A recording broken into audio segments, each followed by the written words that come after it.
All right. So I don't know if it changed it or not, but I'll have to go into the YouTube back office and change it.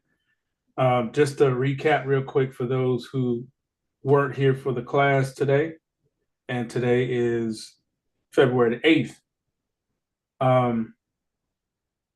The name of your call now is Young Black Finances.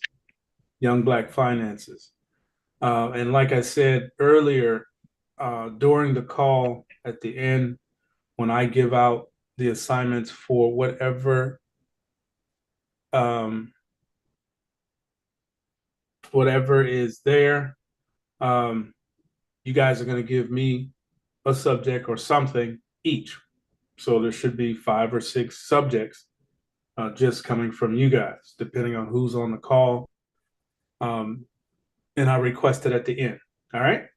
So again, this is the young, or I guess the in front of that would sound better, Young Black Finances or Young Black Finances. I'll kick it around, fine tune it, and then we'll go from there. So last week we talked about a lot of stuff, and the compound savings was brought up, and I wanted to expand on that just a little bit more today. And then I got a few surprises for everybody as far as what the class is going to turn into. All right. So, with that being said, um, compound financing is probably the best option for just about anybody. And what we would expect from a compound financing is an increasing amount every week, month, or however you choose to do it. So, my suggestion with the compound financing until we launch, and I'm talking a promise delivered, because then you will have an actual income to save with. Until we launch, figure out what you want to use. Now you could start as small as, I wouldn't go anything under the first grade royalty, which is $50. You could start small. You don't have to start huge because the numbers are going to grow quick. All right. Not that I'm saying it's not possible, but we still want to be um, realistic. Okay. So I wouldn't go anything under $50. That's my first suggestion. Second, compound financing is not only good for currency, money, things that you would use, and we want to call money a tool. Um, because when you call it money, it takes on a different meaning to most people. But if you say tool, it keeps it hidden and you don't think of spending it. If you change the name of it, you'll change your willingness to use it unless there is something that you need to use the tool on. So, for instance, if you're driving down the road after you do your pre trip, you're driving down the road and you didn't see that nail in the tire, oof, flat tire. So now you have to go in the trunk and use the tools to change it so that you can get back down the road. So you only needed it because you had a flat tire. The tool should stay hidden. Okay, so if you hide it in your mind by changing the name of it, then you won't be so apt to go get it and use it. I do recommend also that when you do start your compound saving, when you start it, don't find a reason to go in it. When you pick however many years it's going to be, so right now I believe we're at 7 years. I believe we're at 7 years. Um, it has to stay there and compound on top of it at whatever time you choose. Everybody's is going to be different. I think we got the first number from MJ's time in school. Okay, left in minor school. So when he goes to college, everybody should have a compound ready to either double or at least to look at. All right. So correct me if I'm wrong, MJ. Was it 7 years? How many years you got before you graduate? Yes, it was 7. Okay. So he's still working, thank goodness. So you guys all have 7. He has 7, and all of you have 7. All right. So we kind of picked that last week.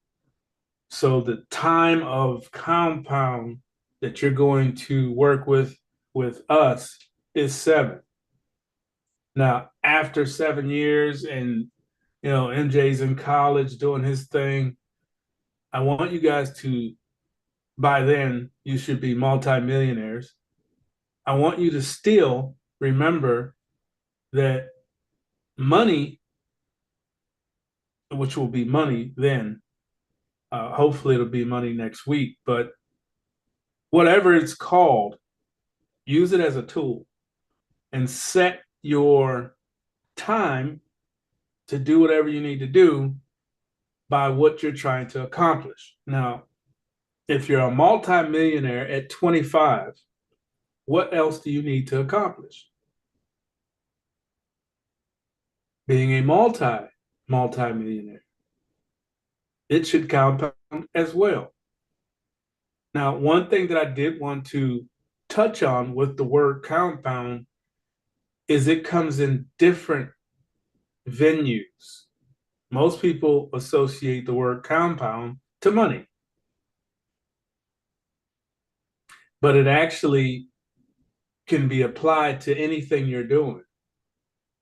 So let's say that for the remainder of this school year, when you get a test from the teacher, you go do the work and you turn it in.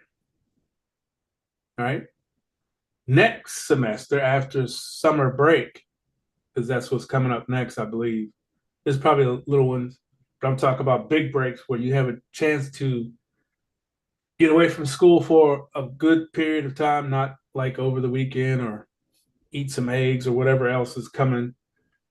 I'm talking about summer break where you actually leave school and then you come back for a brand new semester.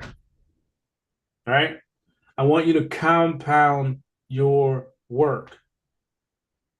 So, what does that mean? It means when you get an assignment, whatever it is, homework, do the normal, go find it, go look it up, write this, and then compound that. Take what you came up with the first go, which would be your normal homework turn in.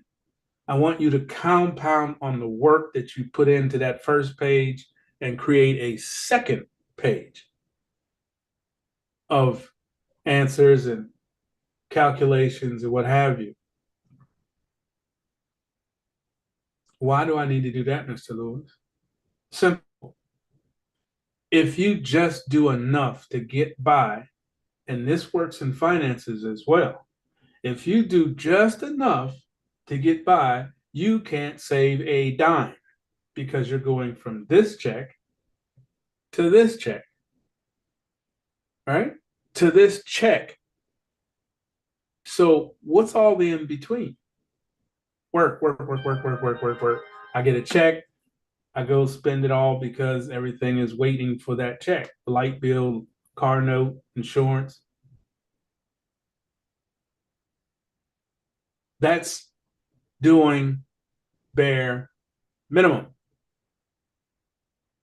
Now, same thing with the homework. If you just do enough to get the homework, then you're not really learning anything. And yes, I can say that because if you put in twice the effort that you would normally, then you have room to save some knowledge. You have room if you work 40 hours, but you put in a little bit of overtime every day to learn your skill, to spend a little more extra time, not a whole lot, enough. Instead of a 40-hour check, you have a 47, 48-hour check. Those extra $8 is what you would use to compound your check.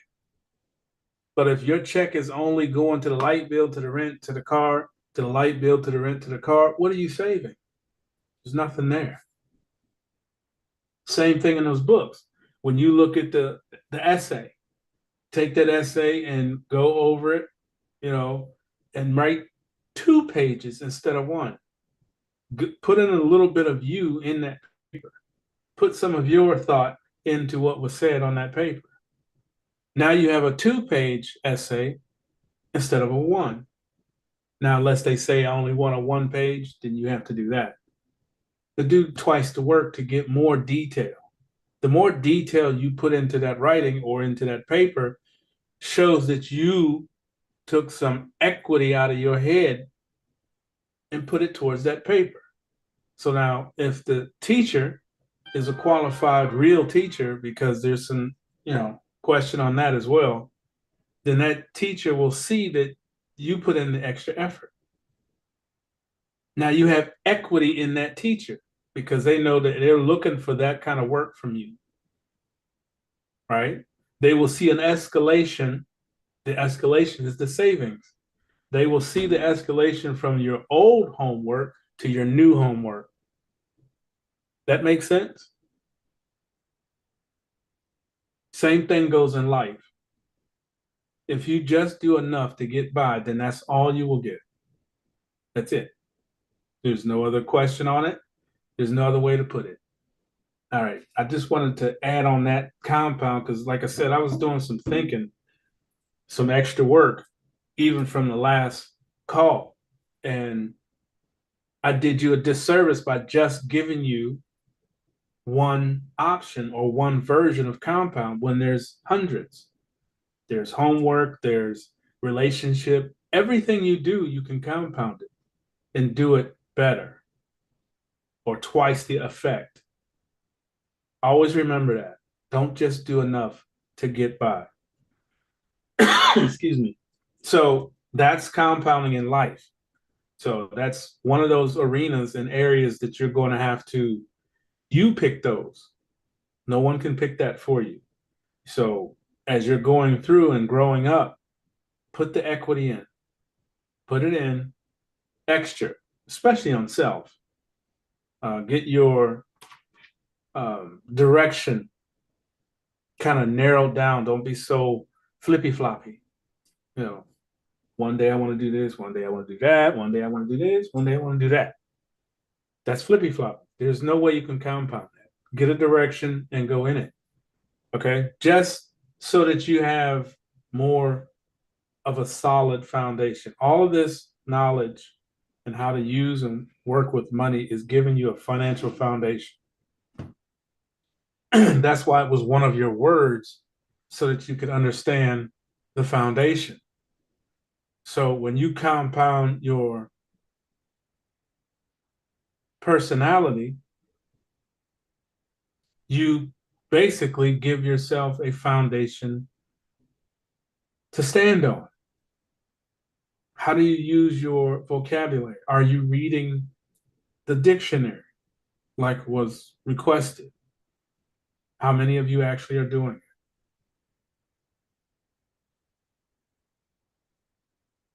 So you are not only learning a little bit about finances and things of that nature, I want you to start learning about yourself. Who do you have to stand on? How are you preparing that person? What do you look like in front of other people? Not physical and, face here. I want you all elevated far beyond your peers. You're going to think different. You're going to act different. Not snob. Don't put your nose up and be that kind of person. But I want you to have the vision to know that you are responsible for you on all arenas: financial, education, personality, vocabulary. That's why I want you guys to read the dictionary. Pick it up and start looking at words. Just start going down one page a week or day or whatever. When you're bored, don't have nothing to do, instead of going to the Xbox, go to the dictionary. Enjoy your Xbox, yes.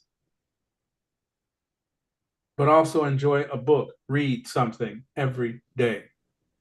One of the saddest things that I can admit to with our community, and I would like to break this cycle, is that we refuse to read.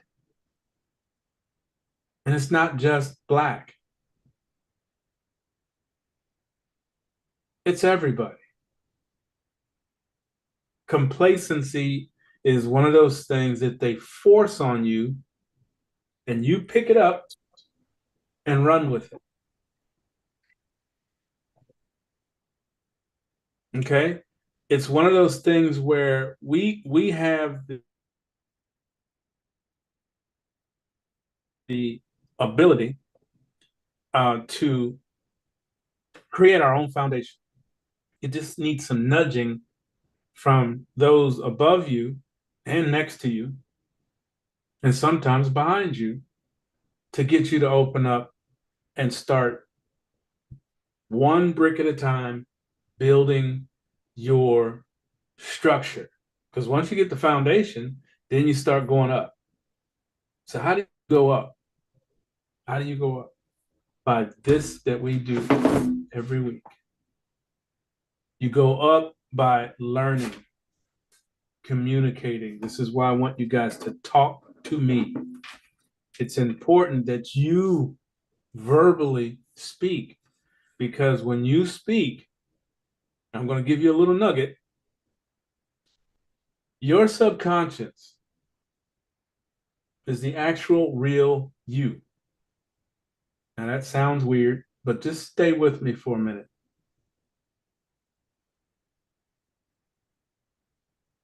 There's two of you. There's the physical body, okay? The physical body, and then there's the spirit. The physical body is what you see from yourself. When you go to the mirror, you look at it, you see you. When you're having a conversation with someone like I'm having with you, you're hearing from me, the individual. But while you're talking, or you're being wherever you are, I want you to think about something, and you'll see it should click.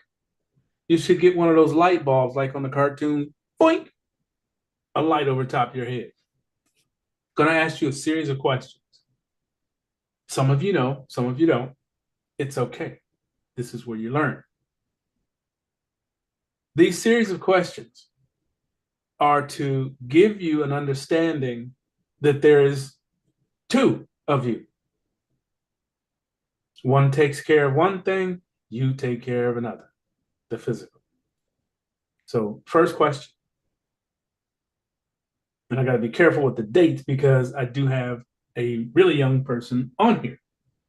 So I'm going to say, I'm just going to use a couple. Last summer, June 10th, how many breaths did you take? Normal breath. June 10th of last year, how many breaths did you take? Can anybody on here answer that question?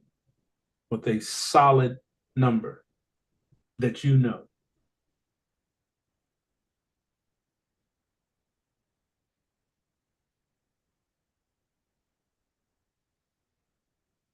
I think I took off the ability to unmute. Hold on.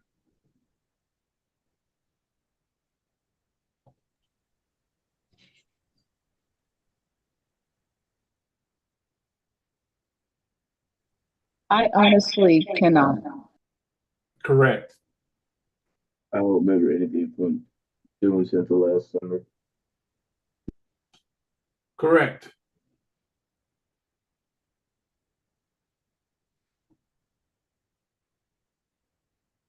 Anybody else? It's impossible to know the accurate number of how many breaths I took in a year. Correct. Anybody else want to try it? Mr. Lewis, I know it's impossible, but in one day, I'm pretty sure in one day, the average breaths a human will take is over 1 billion. Close, but I'll take that as an effort to try to put a number to it. Thank you. I'm gonna say for the whole year or like last year, three trillion breaths. 3 trillion. Mm-hmm.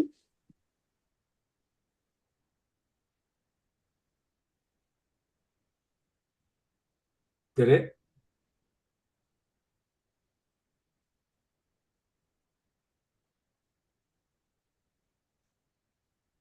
All right. Next question. I'm only going to ask 3. That was 1. 2, and then we have 3. Second question.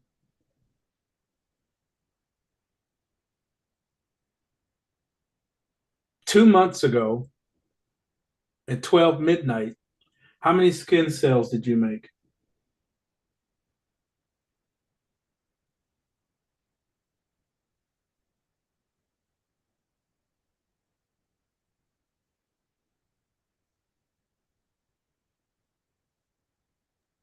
I don't know that either.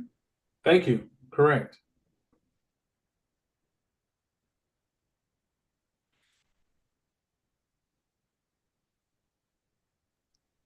I wouldn't know that one, but I do know every 7 years our body do regenerate, if that makes sense. Mm-hmm. Oh, it definitely does. I just want to know if you know the number. You, the person. Mr. Lewis, the human body sheds about 30,000 to 40,000 skin cells per minute, so 40,000. Okay.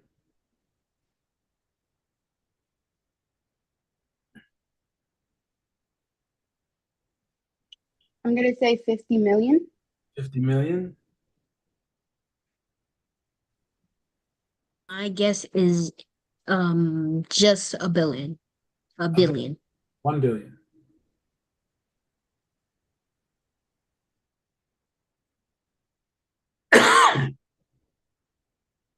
Now remember, I'm asking if you personally know these numbers. Don't look it up. Last question. Last question, real quick. Like I said, I'm going to keep this short. You should be getting an idea now. And this last question, this is a real easy one, but it's the hardest one. 10 minutes ago, how many times did your heart beat? Well over 10 billion.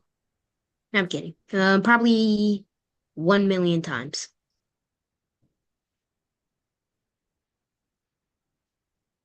1 million.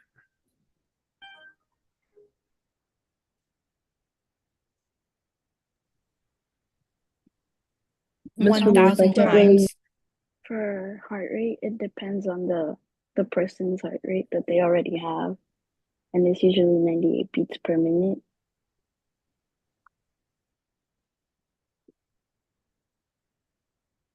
Well, I don't know for sure, but I'm gonna say 2000. Your first answer was the right one. I don't really know that either. Thank you. Correct. All right. Now, I'm getting ready to introduce you to another part of this very same thing. Now that you know these answers or don't know, I'm going to ask you to do something called visualization. Now, visualization, my goodness, is a process where you see something with your head, okay? Not with your eyes. So everybody, close your eyes. When your eyes are closed, I want you to listen to my voice. And in my voice, I'm going to ask you a question of something that you know. When you see the image of what I say, just say, I see it.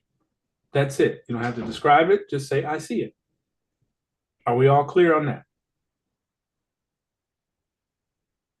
Yes. All right.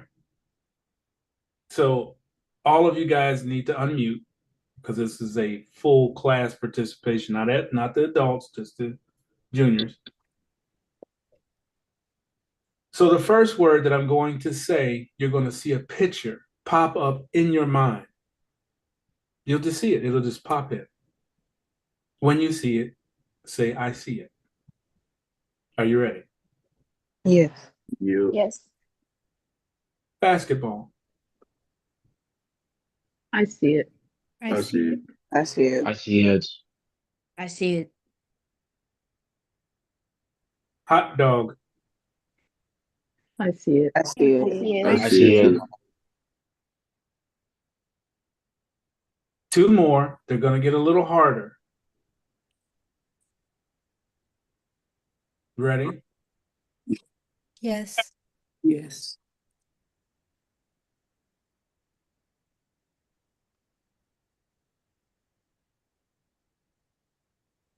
The outline of the northern United States. I cannot see that. I don't see that. I I don't see see it. it. I do not see that. Well, I don't really know I what that looks like, kinda so see it. I can't see it. Me either. Correct answer. Last one. Ready? Keep your eyes closed. Last one. Yourself. I see it. I see it. I See see it. it. I see it. Open your eyes. So, what I'm going to introduce you to is yourself. You can all mute. You have just went through a psychiatric process. It's one of the tests they give you to see if you are connected to your inner self. Your inner self does things for you. Now, let's go back to these three questions. You all should have been saying, I don't know. It is impossible for you, the physical person, to know how many breaths you took a year ago, how many skin cells that you replaced. That's taking one off and putting one on.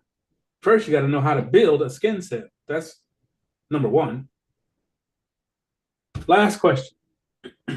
10 minutes ago, you still don't know unless you had a monitor watching the numbers.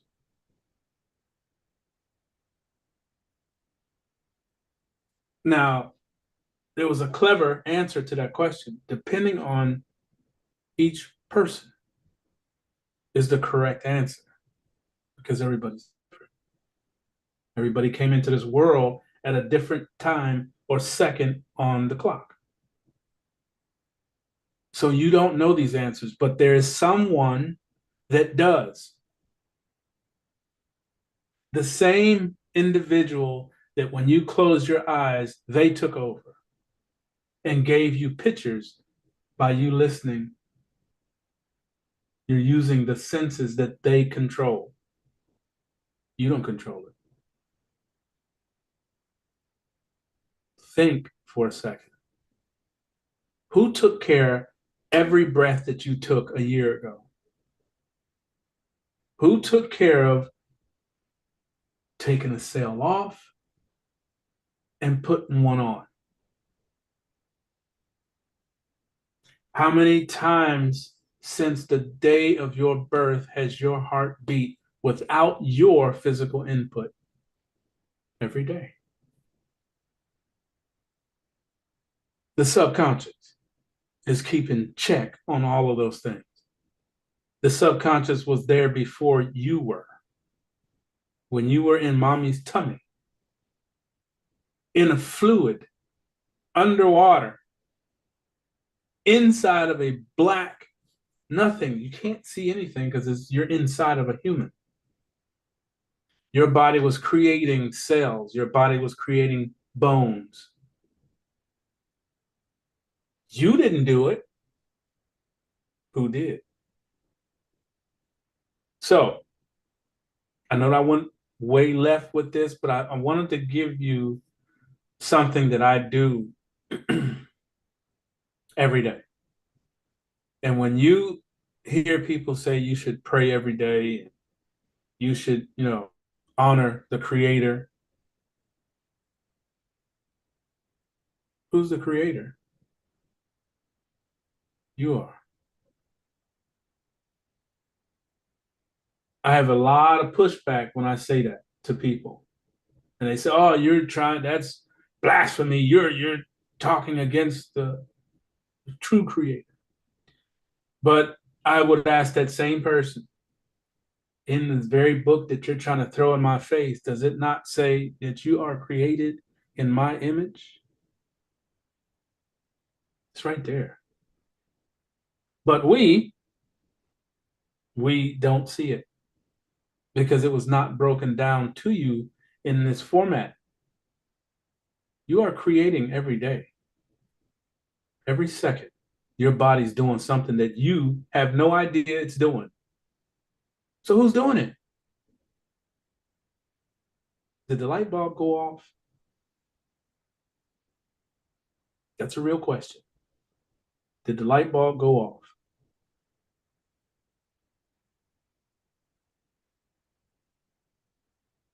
Yes or no?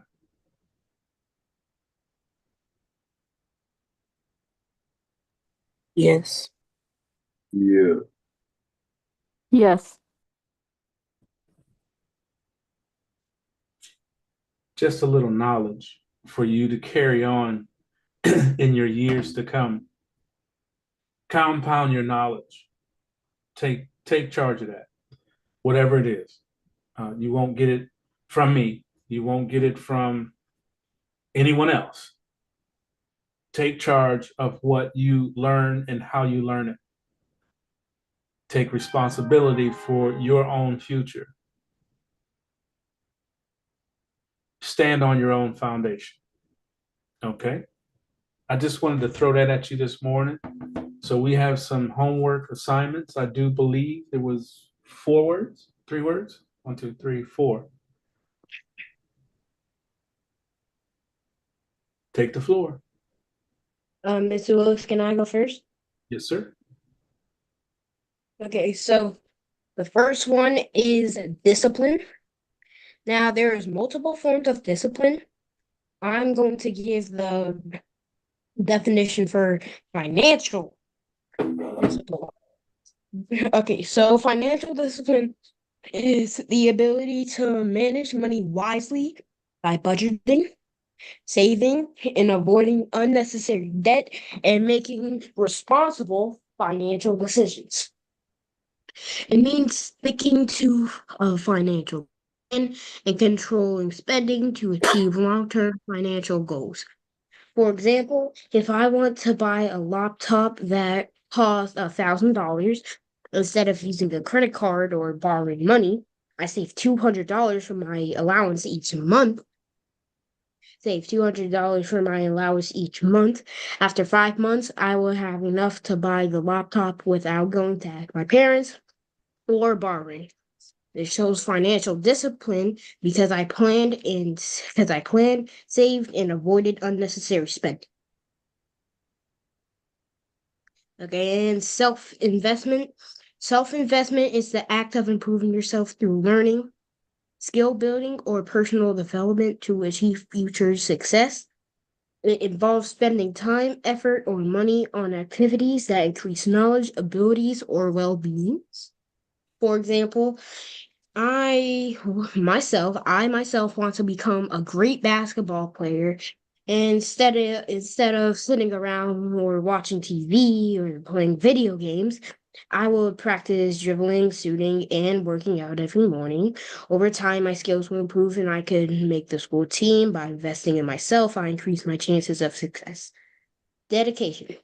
Dedication is the commitment and hard work towards a goal, cause, or task, even when it's difficult or takes a long time. It means staying focused and putting in consistent effort to achieve success.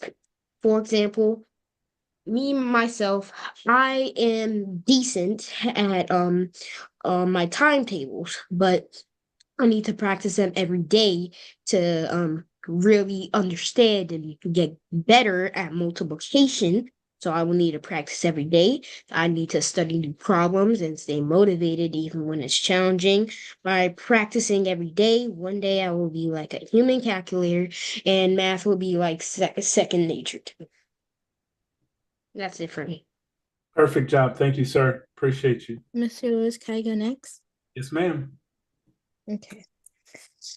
Self-investment means spending time, money, or effort to improve yourself. This can include learning new skills, getting an education, or focusing on your health. When you invest in yourself, you're building a better future by becoming smarter, healthier, or more successful. For example, reading books or participating a hobby are forms of self-investment. It can take time to see results, but it often leads to personal growth and new opportunities. Self-investment is important for reaching your goals and achieving success. Discipline is the ability to control your actions, feelings, and behaviors to reach a goal. It helps stay focused and avoid distractions, even when something is hard or boring. For example, studying every day instead of playing video games shows discipline. People with good discipline are often more successful because they don't give up easily. Discipline is more important in school, work, and sports and in everyday lives. It takes practice, but it helps you achieve what you want. Dedication means being committed to a task, goal, or purpose and giving it your best effort. It shows when you work hard, even when things get tough or make a long time. For example, practicing an instrument every day shows dedication to improve your skills. People who are dedicated don't give up easily, stay focused on what they want to achieve. Dedication is important for success in school, sports, or personal goals. It takes time and effort, but it helps reach your dreams. And that's it. Perfect. Awesome. Thank you so much. I like to go next. Yes, sir. All right. Discipline. Discipline is the ability to control yourself or others, especially in difficult situations. Self-investment. Self-investment is putting time, money, and effort into improving your life. Dedication. Dedication is being committed to a task or purpose. And that's it for me. Thank you, sir. Appreciate you. Mr. Lewis, can I go? Please. Okay. To have apologies. The first word is discipline. To have discipline is to be able to control yourself, your urges, and your impulses on a day-to-day basis or in difficult situations. For starters, discipline is important to have because it prevents you from not using your common sense, and it prevents you from doing things like spending all of your money recklessly, driving unnecessarily fast, eating unhealthy, smoking or drinking too much, and more. Discipline can also be interpreted as punishment for a child. There's physical discipline and there's verbal discipline. According to the Bible, a mother and father must discipline their child physically. In the book of Proverbs, it talks about how a youngster's heart is filled with foolishness and physical discipline drives it out. In modern times, some people take the route of verbal punishment, such as taking devices away, taking away TV privileges, and things of that nature. Many people look at physical discipline as abuse, which is why there's a lot of rude kids walking around today. On the other hand, however, there are ways to discipline your child without beating them to a pulp. Because some parents are ignorant, they would take the route of violence and justify it by claiming that they're doing it and disciplining them out of love when that's not the way to do it. Nevertheless, discipline is an important factor to have in all aspects of life, whether you're a child or whether you're an adult. Self investment. It means to prioritize your own physical, mental, and emotional health. It means taking the time to put energy, money, and most importantly, effort into setting up the foundation for how you want to live in the near future or further down the line. This can present itself in multiple ways, such as finances, academics, strategies for work, and more. Investing in yourself is important because this is an opportunity to gain knowledge of not only how to improve your current lifestyle, but it can also be used as an opportunity to drive out unnecessary habits that waste your time. One of the most important aspects of self investment is being teachable. You cannot navigate through life thinking that you know everything and nobody can tell you anything. Learning is a consistent measure of life, and even as an adult, while you should know a plethora of things already, always keep an open mind because you truly do learn something new every day, whether it's big or small. You can start self investing by thinking of small changes and eventually increasing them when you're ready. Within this process, it's also important to be practical. There are going to be times when you forget that you're trying to build steady habits and create a new routine, so it's important to not be too hard on yourself. You also have to be patient and look at the entire process from a long term perspective and think about how your life will be drastically different within the next 10 years following these small steps. Dedication. It's a sense of purpose and loyalty towards someone or something. Dedication can be looked at in a few different ways. For example, most religious parents dedicate their children to the Lord by presenting them at an altar in a church. Secondly, you can dedicate your life to a cause such as fighting for this country. Third, you can dedicate something in memory of a friend or a loved one. Dedications can overall be formal or informal, and they can be written or spoken. They can also be a tool for motivation when it comes to sticking with your goals and future plans. And that is it for me. Outstanding. Thank you. I have to Next. pause. Oh, Yep, I have to pause. Hold on, Kayla. The biggest point that I picked up out of there, I'm pretty sure you saw me going nuts over here, is don't be a big head. Don't be a big head. And that is think you know everything, and I don't need to hear this from you or her or that young person. That young person that's younger than you may have excelled in something that you need, but you block your blessings by looking down on people because you think you know more than them. Don't ever be that way. Go ahead, Caitlin. Thank you. Discipline is a form of guidance and direction. Discipline is used when there is disobedience, like a child with a parent or a principal, or an adult with God or a judge. Discipline can also be training to control one's actions or learning and studying a new language or topic. Discipline involves self-control and behavior that is in tune with society's behavior or above. Self-investment is discipline. It is improving yourself, investing time and setting goals for yourself. Self-investment is spending money on yourself or your physical, mental, and spiritual health. It is also learning a new skill or investing in your education. Dedication is hard work, meeting patience. Dedication is determination. It is like when you're determined to turn your life around because you were dealt a bad hand or need to break a generational curse. Being dedicated is putting time and energy into something because you decided it is special and important. It means you will see something through or someone through, no matter how long it takes. And that's it for me. All right. Excellent as well. Excellent. All you guys are doing Thank you. outstanding. May I go now? Yes, please.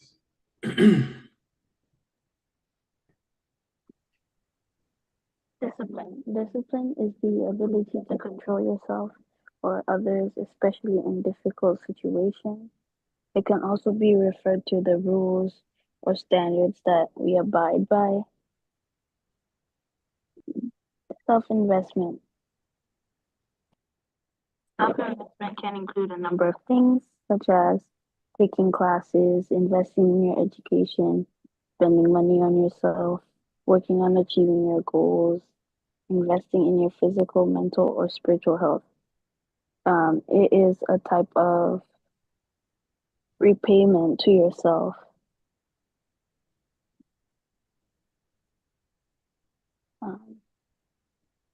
And then dedication is the quality of being committed to a task or purpose.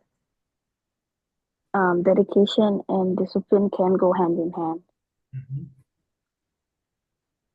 hand. Being dedicated to something can show your discipline, as in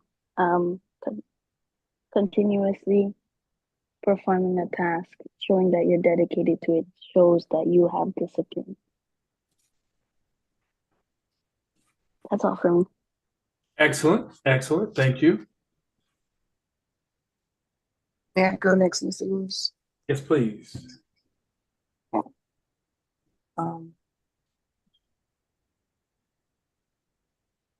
Discipline is something is important because it helps people achieve their goals, improve their performance, and become more resilient. It can also help people feel happier, improve their mental and physical health. Discipline can help those stay focused on their goals and tasks, complete assignments on time, minimize procrastination, manage their time better, and make time for hobbies and extracurricular activities.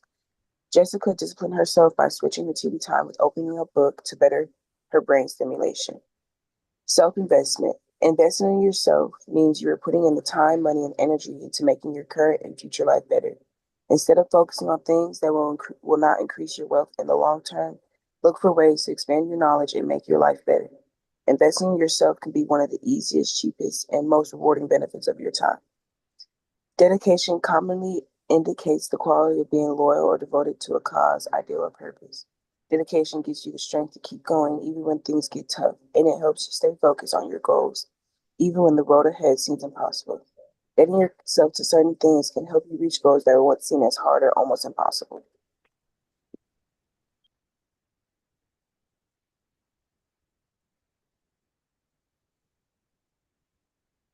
Awesome job. Thank you so much. Absolutely.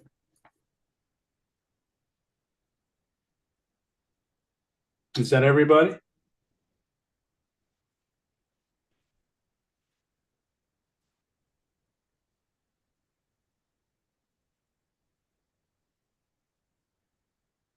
Come on.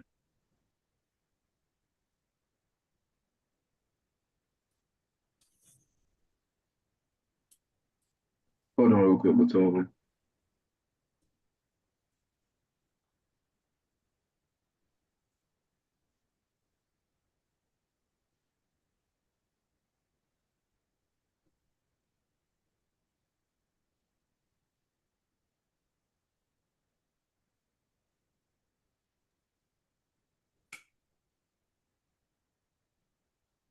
I can call Mr. Montalvo. Discipline, the ability to control yourself or others, self-investment, putting time and effort into putting yourself, dedication, committed to a task with purpose.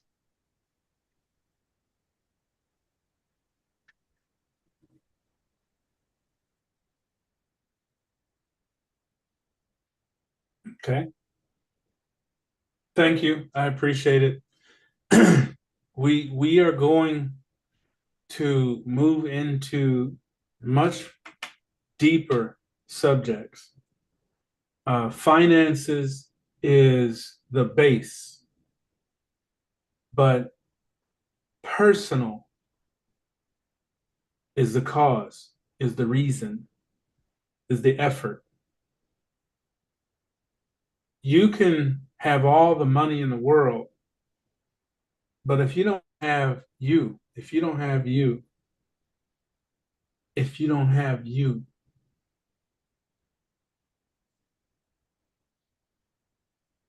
you have no foundation. It's going to be very difficult to share the fact that you have the knowledge, Self-expression is probably one of the most important things that you will ever learn. I'm going to throw some quotes at you that you may or may not have heard.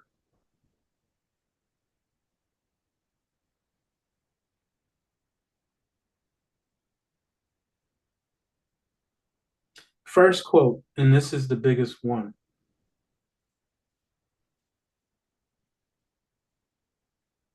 I want you to try it in the next 15 minutes because I'm sure some of you are going to go get something to eat. When you get the food on your plate, now think about this. I'm asking you to use a critical mind here, a clinical mind, a functioning mind, a mind that can see in many different directions on words. I want you to see this. You're going to go get a plate of food or whatever it is, your favorite thing, right? Some of you can't wait to get off of this call so you can go get it. I get it. When you get the plate and sit down with it, I want you to grab a spoon or whatever it is. And when you go to eat it, seal your mouth. If it's a potato chip, try to push it in with your mouth clamped tight. Clamp your lips together. No holes. And try to eat.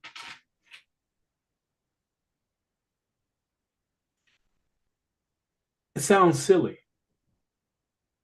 And I hope you do try it. I want you to try it. Prove me wrong that you can eat with a closed mouth.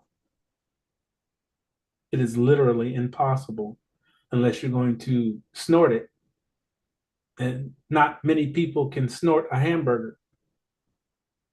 So what is your point, Mr. Lewis? Well, it's simple. Speak. Express. Take your time and allow people to hear from you. Right here, the heart and the mind are connected. If you don't believe me, next time you watch a scary movie, that part where it jumps out and it scares you, feel your heart. It's going to be pumping because you startle it. So they are connected. And the last of the trio is what you say. The mind thinks it, the heart believes it, and you speak it. Think about that for a minute. But I do want you to try that experiment. When you get ready to go eat after this call, clamp your lips and put the spoon up there. See if the food goes in. You already know it's not, but I want you to do it anyway. Experience it. Prove it to you that it's not going to work. So here's the quote that goes behind that. I had to give you the instruction or the definition in the site. You should see what people say. That's another practice I want you to do. As people are talking, turn on a projector and see what they are saying to you. You should be able to pop pictures on everything that a person says. That's a skill. And the better you are at that skill, the faster you will find a liar that's standing right in front of you. And that goes for self. But that quote is, a closed mouth shall not eat.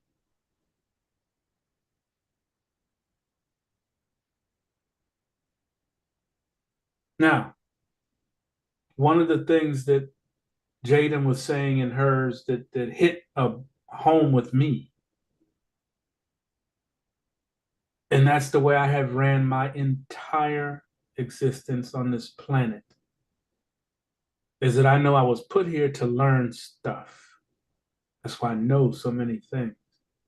And I keep my heart open to the Creator so that stuff flows in. So that it goes through the crown, which is the top of your head. That's what they call the crown. It goes into the heart the heart chakra, and comes out of the voice. Intuition, enlightenment. Okay? So, a closed mouth will not eat. In that same respect, an unspoken word shall not be heard. Again, if you don't express, you won't be heard. And someone else will not learn something you had to share. It's important to not only me, but it should be important to all of you. The stronger you are in all arenas coming up, the more powerful person, adult you will become. You will become a respected individual that people come to learn something. Case in point, why are you here? Did you look forward to Saturday? Do you look forward to Saturday?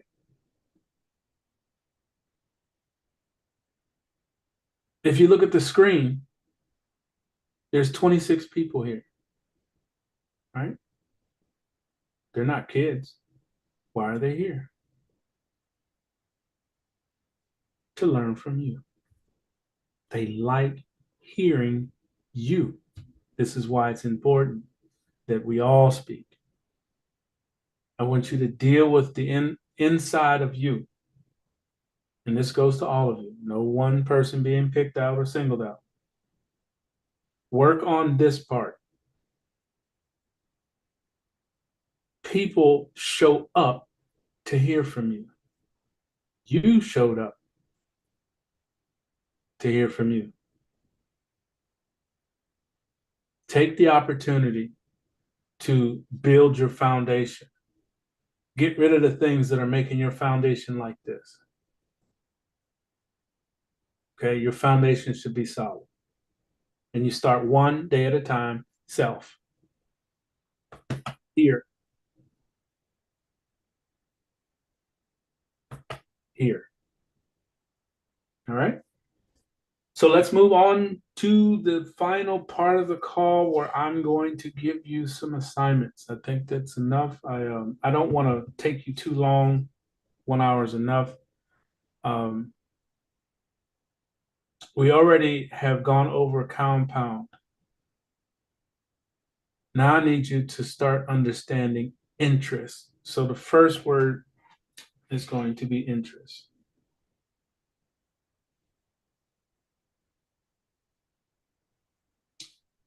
Now that's going to have a bunch of different definitions and what have you, but interest concerning monetary interest. Let's put it that way. That way we don't make it so broad. Monetary interest.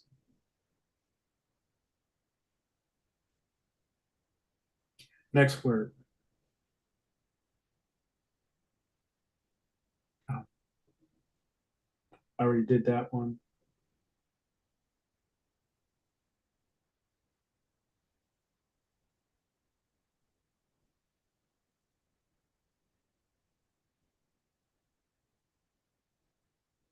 Checks and balance.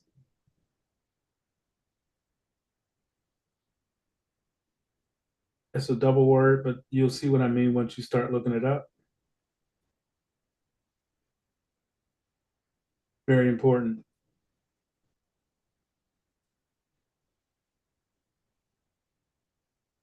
Stock Mr. Lewis, could you repeat that word, please? checks and balance. Checks and balance.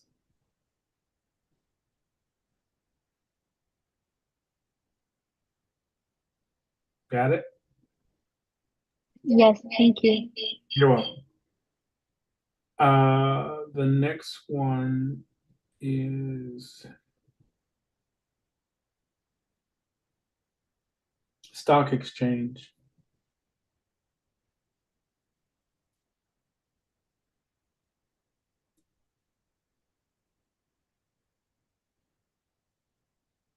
And the last one, crypto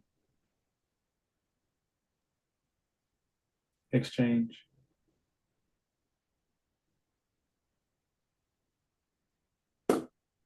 So we have monetary interest,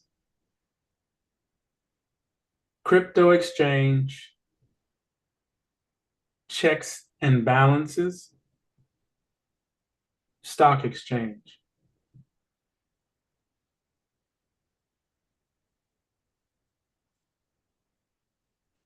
Now I need a word from each of you for me.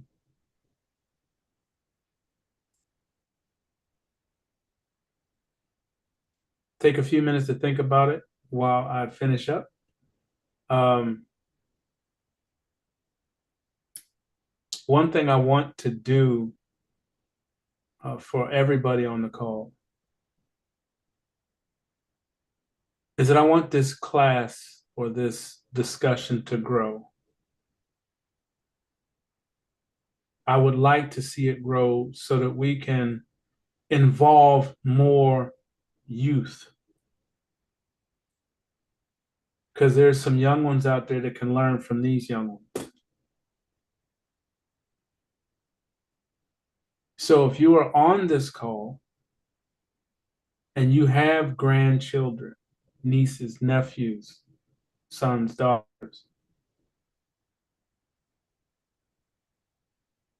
as young as 11, they should be on this call. If you know of them and you know of this call, you are doing those children a disservice to not bring them to this call. I don't charge. This is real life information. Some of those children are going to go down the wrong street because they didn't have the guidance, the information, the understanding.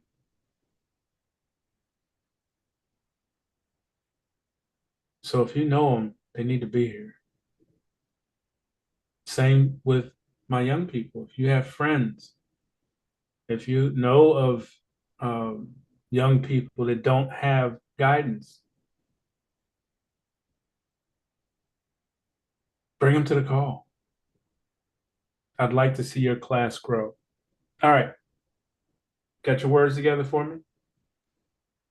Miss Lewis, I have one word. I know I'm pretty sure I asked you this before, and I think you said it was illegal, but I just want you to look it up and tell me what you find. Um, my word is index funds. Oh no, that's not illegal. It is what it is. My word is decentralization.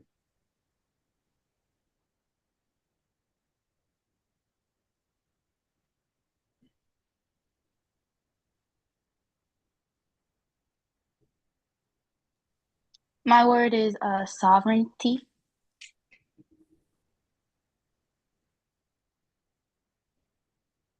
My word is inflation. What's that again? Inflation. Oh, my phone was ringing. My apologies. One more time, please. Inflation. Inflation. Thank you.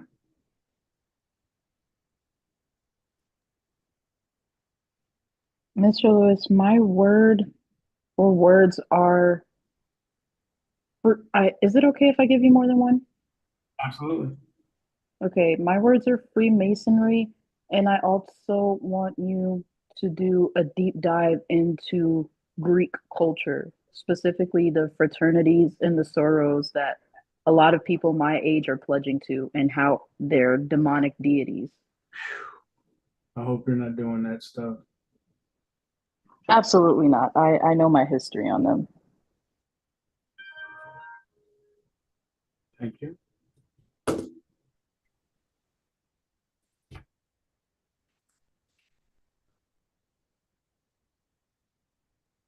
What's your thoughts on deportation?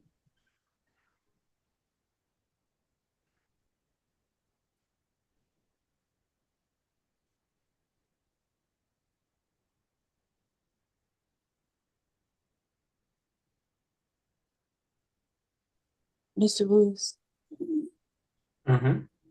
my word is revere. Revere. Yes. Mr. Lewis, I also have one more. GTI. I mean DEI. DEI. Yes.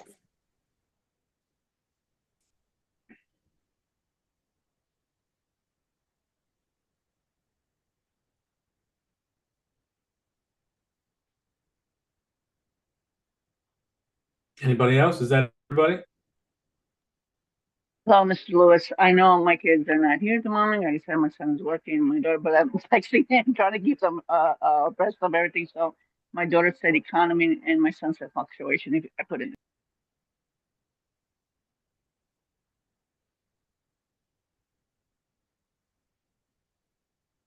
Economy, and what was the other word? Fluctuate. Fluctuation.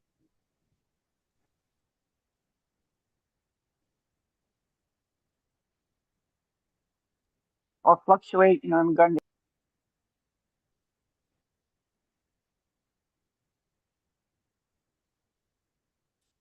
I would imagine that's monetary fluctuation. All right, there's one missing.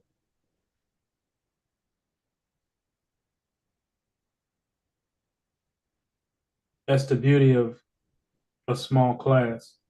You get used to who's here. Even though it gets large, I still don't want any hiding. So if you haven't given a word, please give me a word.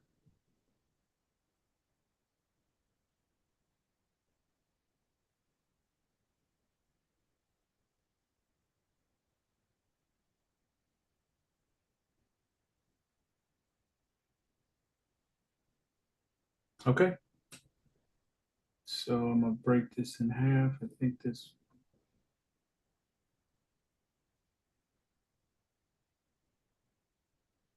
One, two, three, 4, 5 next week and 6 the week after. So that's 2 weeks. Thank you. I appreciate it. I'm going to do my absolute best on these words for you. There is great awareness to all of you.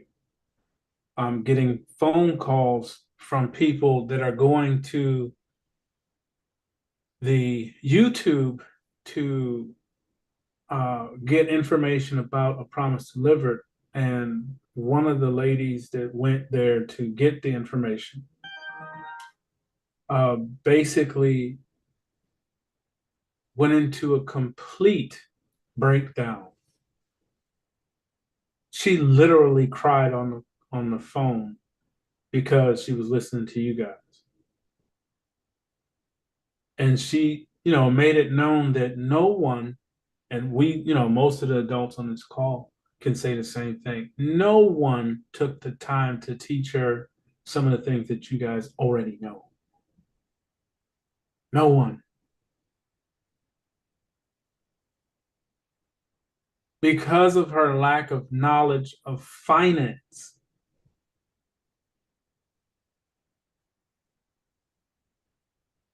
Bought a house, lost it. Bought a car, lost it. Went to school, didn't finish. Went to school, didn't finish means you have a student loan out there. Took multiple loans to pay for one thing and totally overextended the limit, the actual limit to credit. Overextended. That means there's hundreds of thousands of dollars waiting on her to pay. Now, again, you guys are learning something here that will not only keep you out of that arena of thought, but it'll help you teach somebody else. That's how this works.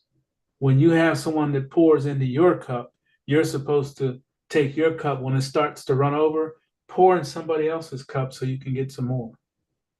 But you have to pour some out somewhere into someone else's cup so that you can get more. She said no one taught her money, and she destroyed her credit. She's in her 50s, early, 49, 48, and just totally destroyed her credit. And looking for a platform like a Promise Delivered Team Royal to fix it. You don't want to wait till you're 49. And it's not that she waited, it wasn't available to her. So when you say, if you say, blessed and highly favored, you are truly, truly blessed and highly favored. Because you won't have to walk down those streets. You won't have to be in that position. You shouldn't be. No one on this call should ever wind up in that position. If you don't learn anything else from this conversation, it should be how to compound save. You don't have to be a genius. You don't have to be a college graduate to understand that I'm going to take dedication and discipline, both the same thing, really, and take $50, put it in a box, shoebox, something that you can't see it. It cannot be seen to you. It cannot be in your vision, because if you see it, you will spend it. You will spend it. So whatever you put it in, make sure that you can't see through it, or no one else can see through it, because it'll grow legs. But every week you have to put it in there, wherever it's at. If it's at the bank, great. If it's not, if it's at the house, because some of you can't get a bank account or whatever, that's fine. Put it in there. You're putting it in there for your future. And you're starting a discipline that you can build on every week. Every week. Till you get to an adult. Then the number should be much larger. Every week. All right? I have my words, you have yours. Any questions?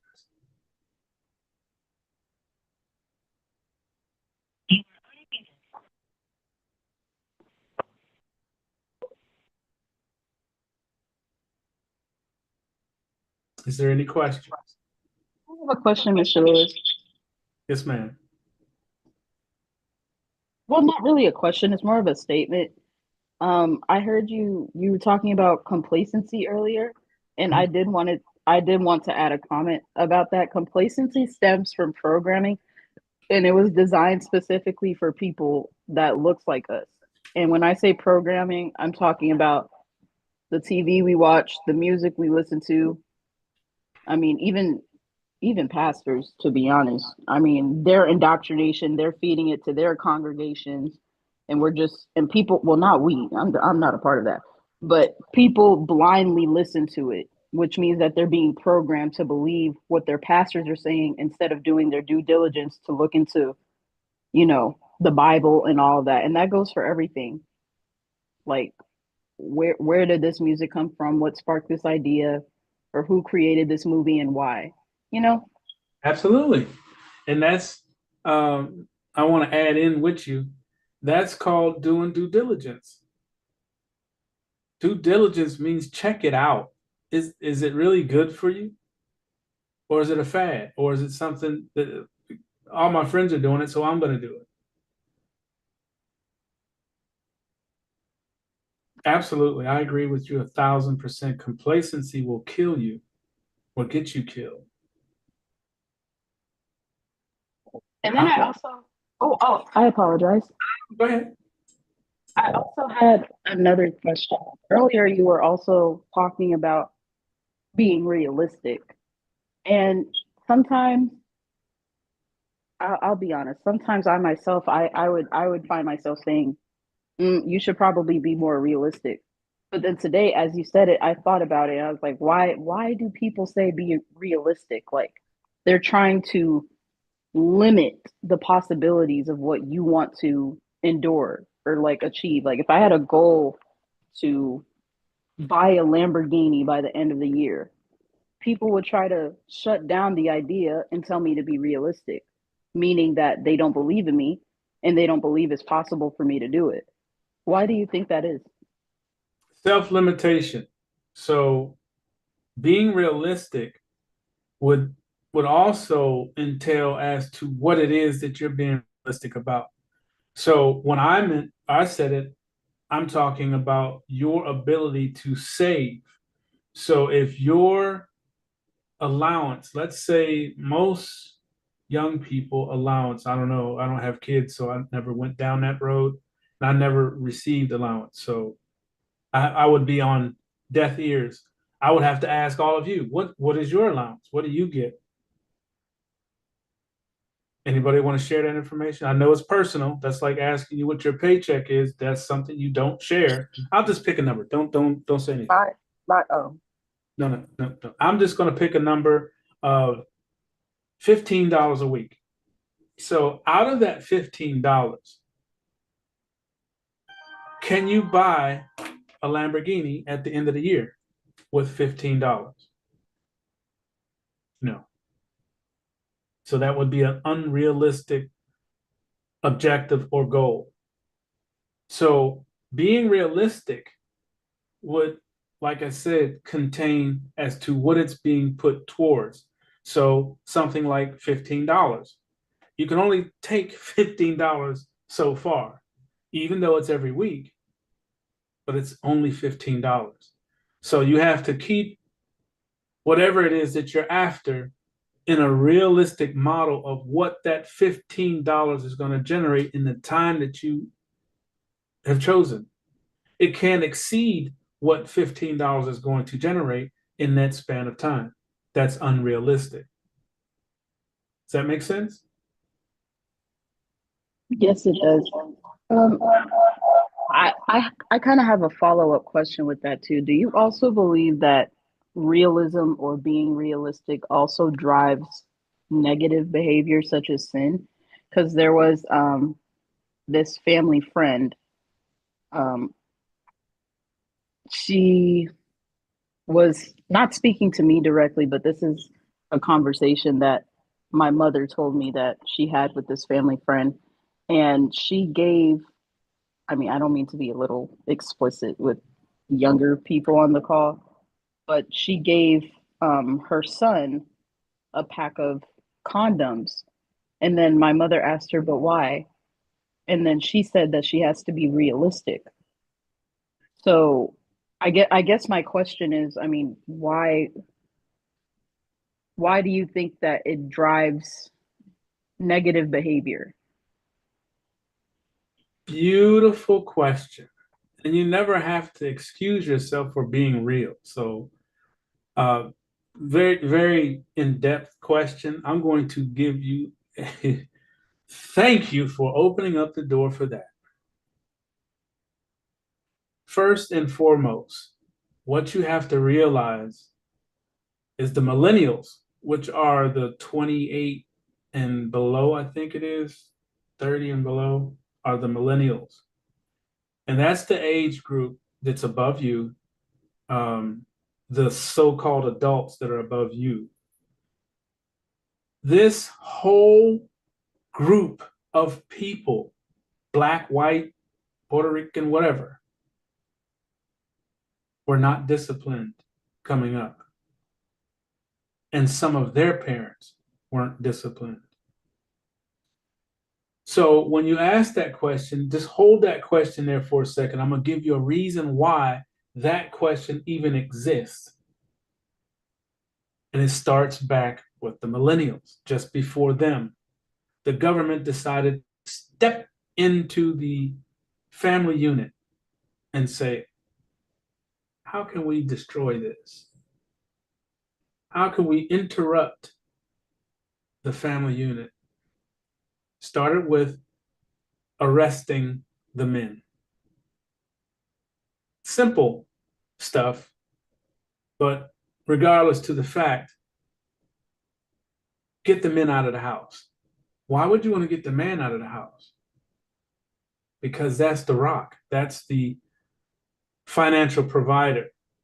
Now, this is not a chauvinist description. You have to think about if you have your grandparents, if you're blessed enough to have your grandparents, ask them the same question. Who went to work?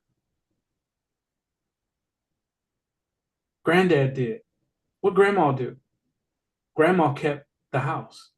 Now, a lot of people say, oh, you're a chauvinist. Oh, you just think that only men are supposed to work.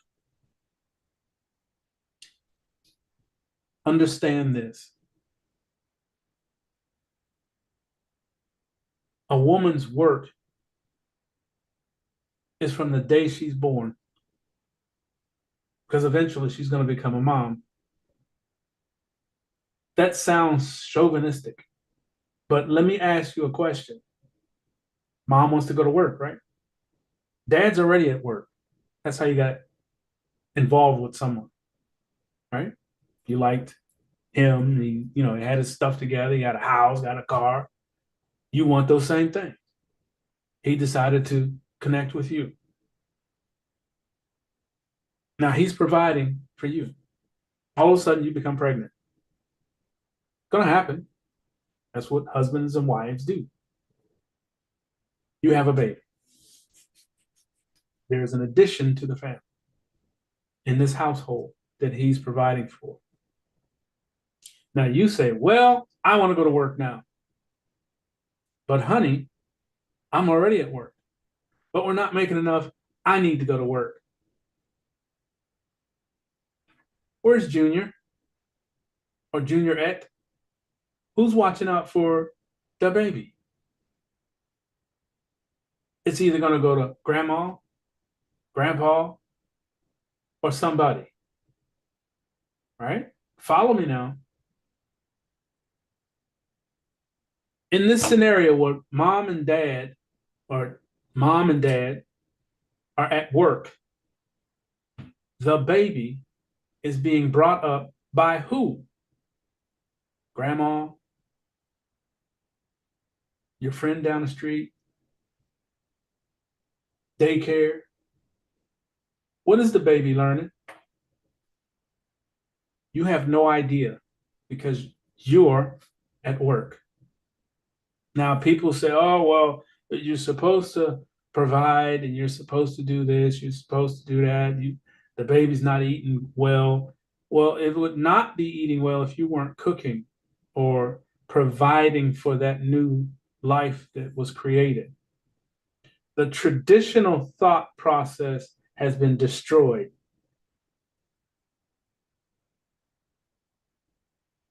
So you ask a question, well, if there's not enough money for mom and dad and the baby, then mom has to go to work. Not necessarily. You change your lifestyle. Your main objective is to make sure that new person, this is mom's job, make sure that new person that was brought into this world learns the stuff that makes a good, solid person. Teach him to speak, teach him to walk, teach him to clean himself. The basics. He's not going to learn that from someone who doesn't care. Not to say that grandma doesn't care, but grandma's a grandma. She don't have time. She may have issues, health issues, whatever. She can't put in the time she put into you. She already did it once. It's not her responsibility to raise your baby. Now, how did the government get involved? Well, you already got the breakdown of the family. You took the father away, put him in jail. Now you're out here by yourself. Now you have to go to work. When you go to work, guess what happens to baby? In the system. While you're at work, you don't know who is teaching your baby what. You're going to miss the first steps. You're going to miss the first speaking. The nurture, the connection that you should have with your baby is broken. Your baby is connected to 5 or 6 different people, screwing up their brain because these people are interacting with your baby, but you're at work. You're at work. You can't put into your baby. That's the millennial. Now, this millennial, this person, that because you're at work, is being influenced by 5 or 6 different people. There's no connection to you. All they see is when you come home and go to work. Come home and go to work. The baby is on its own.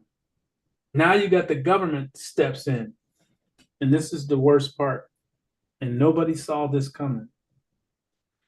The government steps in and says, you cannot discipline your child. So now the child, who is learning from 5 or 6 different people, 5 or 6 different meshings, his mind is all mixed up. Who do I follow? Which information is correct? He has no idea. She has no idea.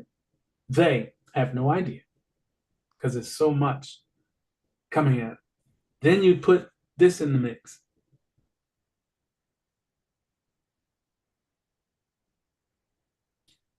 Five-year-olds have cell phones right now. 5-year-olds have cell phones of their own. What are they doing? Well, a while back, we got to back up a little bit because mom is at work, daughter or son is at home on the computer, right? Chatting and talking and texting and whatnot, going on all kinds of sites. Do you come home after a long day's work, mom all by herself now because dad's in jail? Do you come home and check the browsing of that baby? Come home, grab something to eat, go to sleep because you wore out. You didn't spend no time with your baby.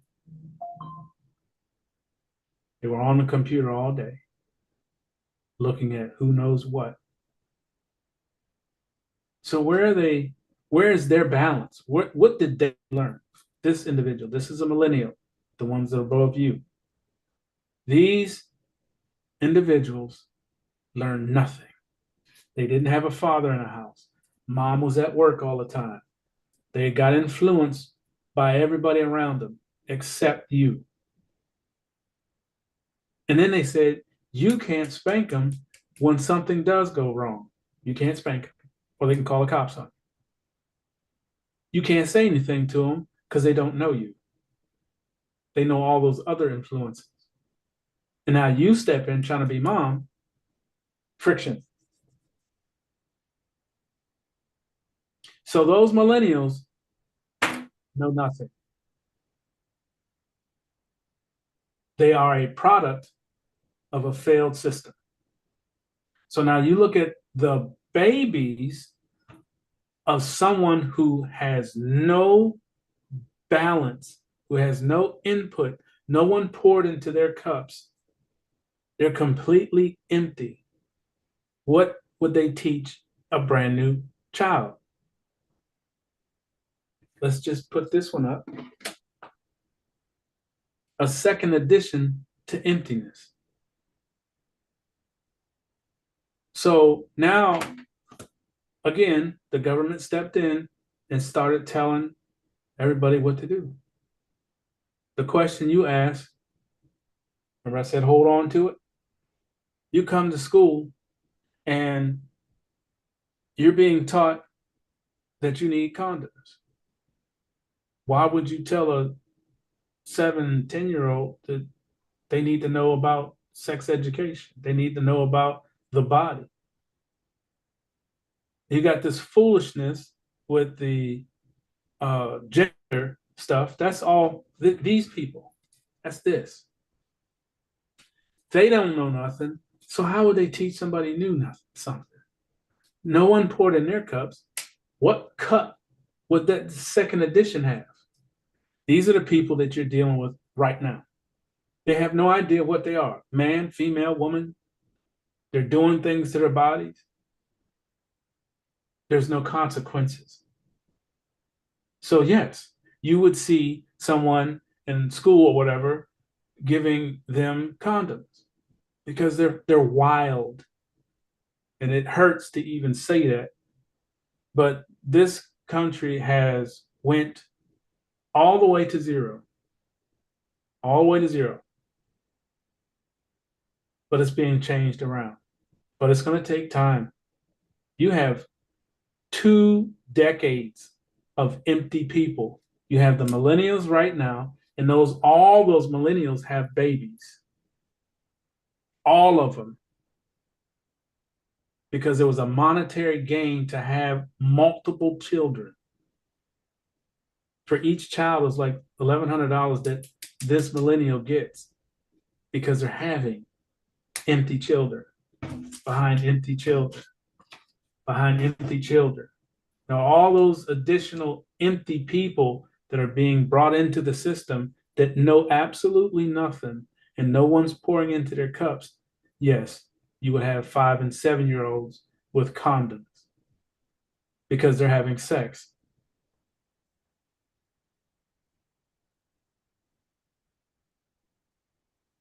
Absolutely. It's sad, but it's true. 13-year-olds, pregnancy rate is at an all-time high, 70%. 13 that are bringing children into the world. What does that 13-year-old know about anything? Who's poured into their cup? A pedophile. So what did he teach you? Nothing. So yeah, that's a very deep subject, and I could go for hours, but it's already 1 o'clock. Beautiful question. Do some due diligence on it. It's unfortunate, but you guys, like I said, I'm pouring into your cup. Please pour into someone else's cup.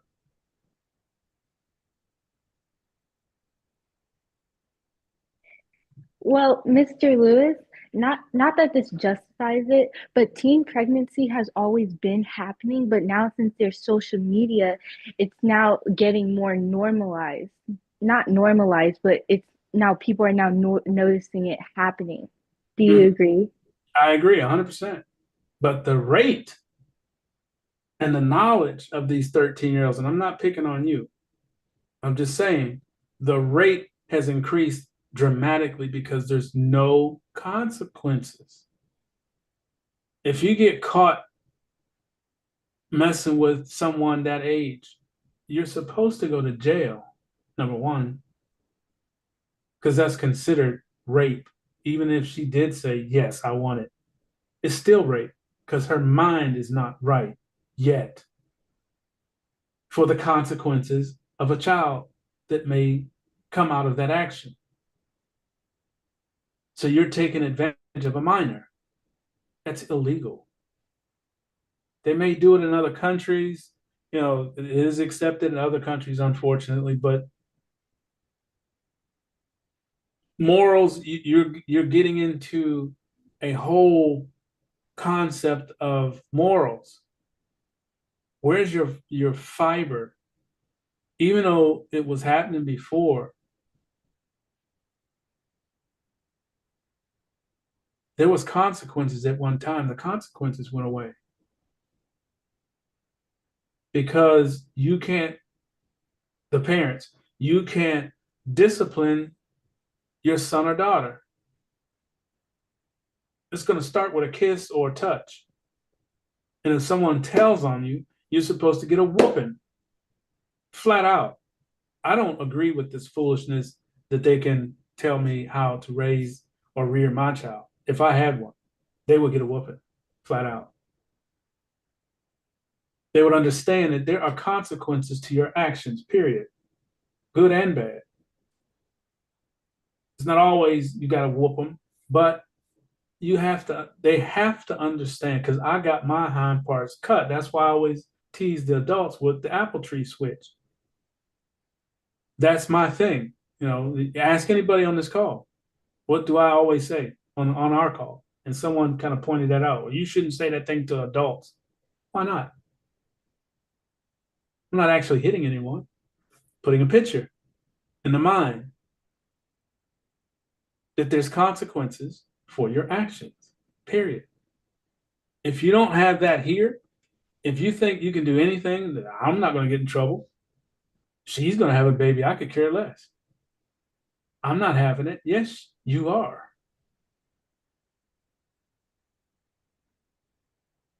Or if you steal something, they stole it, but you're in the car with them. You stole it too. There's consequences. And that's the part that they have taken out of society, all the way to the top. These individuals that call themselves congressmen and all this, it goes all the way up. Like I said, this is a deep conversation. They have taken money. They have stolen from us. They have done things to children for money. But there's no consequences until now. If you've been watching what President Trump is doing, and they're all scared to death because now you have an apple tree switch in the White House, and he's swinging it.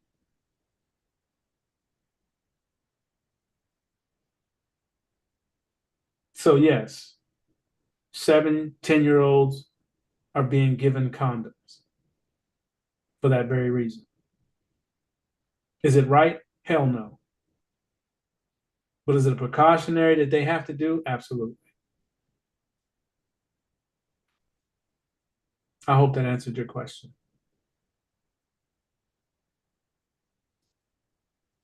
Any other questions before we go? 5 minutes. I'll give you 5 more minutes. Well, thank you for answering my question in depth, Mr. Lewis. I did want to add on to it, but it's just gonna get deeper from there. And I feel like, well, not I feel. You can feel My it. mother suggested that I say that the kids, we need to be focused more on the kids' souls rather than their fleshly desires. And I agree, because I say all the time, your flesh is going to take you to hell, and it's not even going with you for real. It's going in the ground. It's your soul that is, going to eternal damnation if you don't live right. I've been saying it. These young kids out here, they got to learn, and I thank you for pouring into my cup the way that you have and giving me the knowledge that I have, amongst other things, especially my parents and all of that. But I did want to add on so badly. Hopefully we remember to pick this up again next Saturday, because I did want to add more to it. No problem. I'll put that down. Not a problem. Add on. Jaden.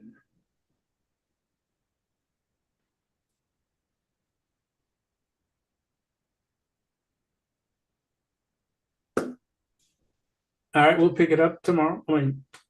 Next week. Anybody else before I go? Mr. Lewis, not a question or a statement, but a request from me personally. My personal request for you, I would like for you to read Genesis of the Bible. The entire book?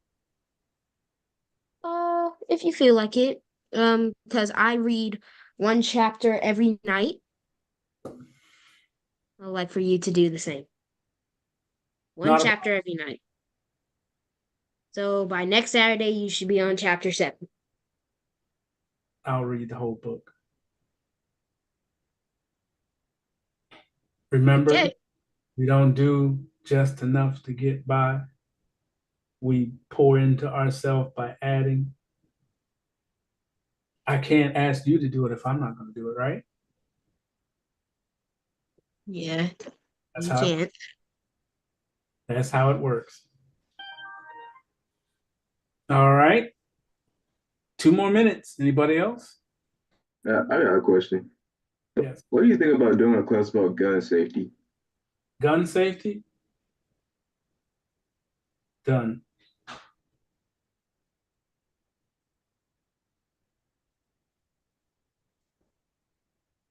Kamatni?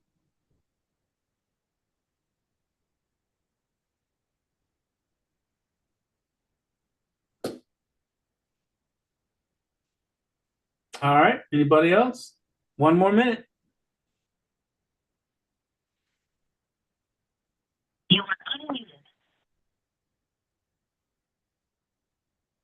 Mr. Lewis, can I say something? Absolutely.